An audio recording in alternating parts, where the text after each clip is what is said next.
So today in this video, I'm going to show you how I did some of these things to my bike. So I just swapped out for some new wheels. I trimmed off 1 inch off each side of the handlebar, okay?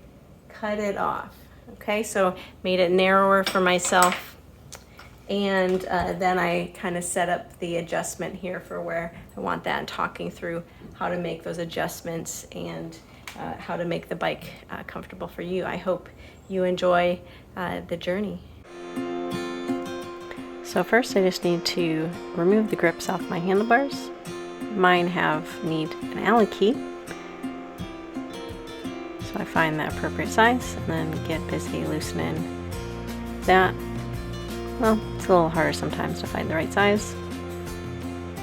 Make sure you have a whole set. You want to do that to both sides. You can see how I just have the exposed bar there. Now it's time to mark off the length. You want to be nice and thorough with this and make sure to not rush it.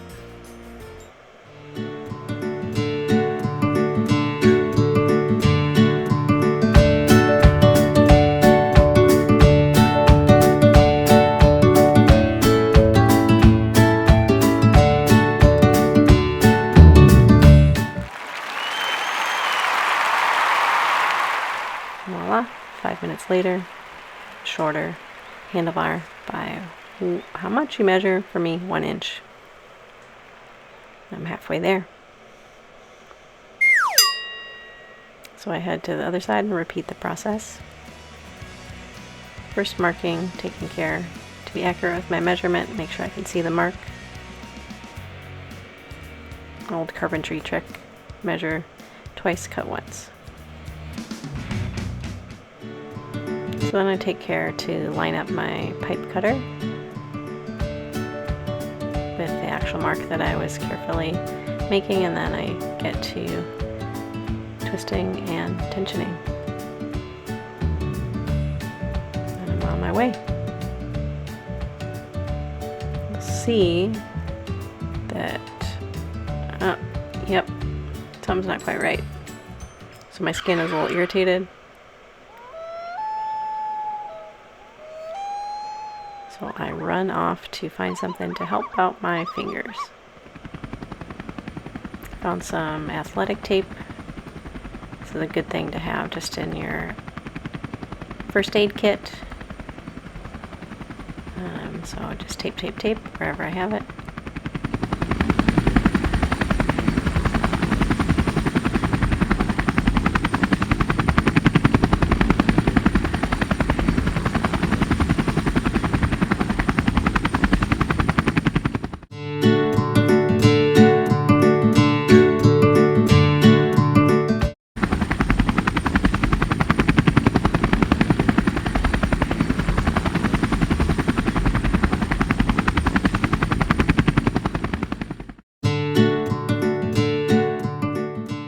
Back at it, but you'll see that I've switched hands here and I'm utilizing my left hand more, which nothing wrong with that. Right-handed, but let's use that left hand a little bit more. Work on the strength there.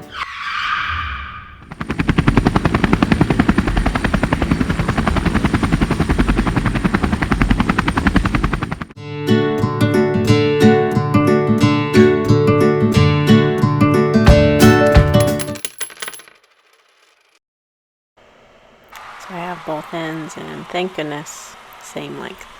Took 1 inch off. This is how the pipe fitter looks up close. You can just see the arm move in and out as you tension it up.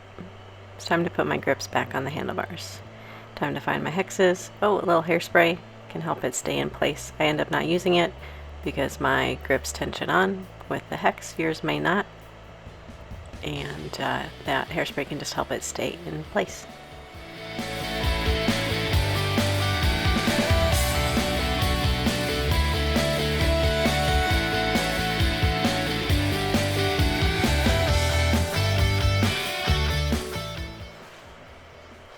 So now I'm ready to position where my shifters, brakes, and my seat post dropper are. Don't rush this, take your time. Make it be just how you want it to be. These different devices have different sizes, so those different hexes come in handy. This is all about you. Take your time.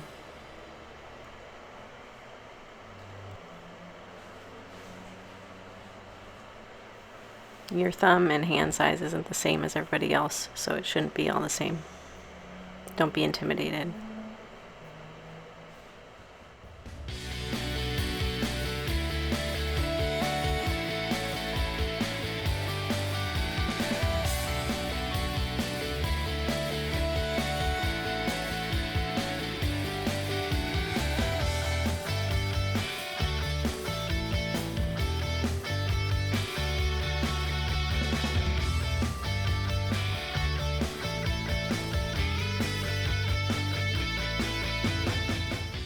I'm just going to spend a little time looking at the seat and see if I like the angle.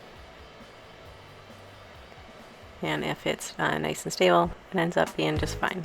So I had platform pedals that classically come on the bike. I've got my pedal wrench, but I'm going to put on clipless pedals. Those are how they look like in comparison.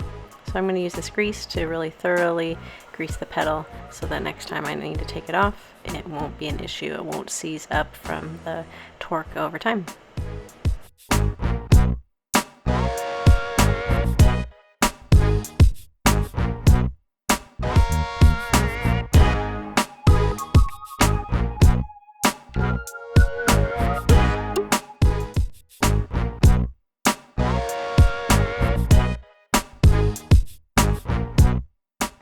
Now that I've thoroughly greased it, I'm going to go ahead and place it on the bike and just do this just by hand. And you want to turn it in the correct direction, which is backwards here. And then I'm making sure that I have a very thorough greasing on the other side, but you don't want too much. You can wipe off any excess you put, but a nice thin but thorough coat is very appropriate. So I'll go ahead and thread that pedal on the opposite side, just using my hands. And you can see my attention to detail with how thorough I put the grease on the pedal. So after hand tightening the pedal, it's time to go get the pedal wrench, and then I realized that the sides of this particular shaft of this pedal are smooth, unlike my platform pedal that has the nice receiver shape to configure with the pedal wrench. No worries, I just grabbed my long-handed hex wrench to line up with the inside of the pedal and the inside of the crank arm, and I have no problem getting enough tension to put it on. Then it is time